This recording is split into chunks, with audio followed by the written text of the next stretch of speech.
Nyari kamera terbaik buat foto yang fitur videonya juara, kok pakai stres sampai botak sih? Nih, Lumix S1R Mark II. Fitur fotonya udah pasti juara. Sensor 44,3 megapiksel dengan high resolution mode 177 megapiksel. Bisa bershot 40 fps dengan AFC, pakai mode bershot H+ dan electronic shutter.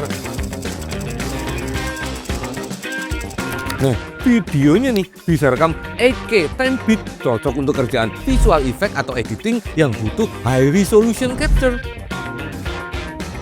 Pilihan recording formatnya banyak dan bisa ProRes atau ProRes RAW HQ, ya internal RAW video.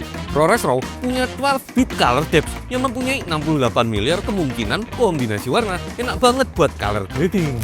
Kamera ini kalau buat foto udah pasti seringnya handheld dong. Terus kalau dipakai buat video biar stabil gambarnya gimana? No worries, ada Edge Stop 5 Axis BIS with new cropless IS mode. Bisa 4K 120 fps 10-bit dan cuma 1,17 kali crop loh. AF-nya juga nyantol. Cek exposure sekarang lebih gampang dengan adanya mouse color.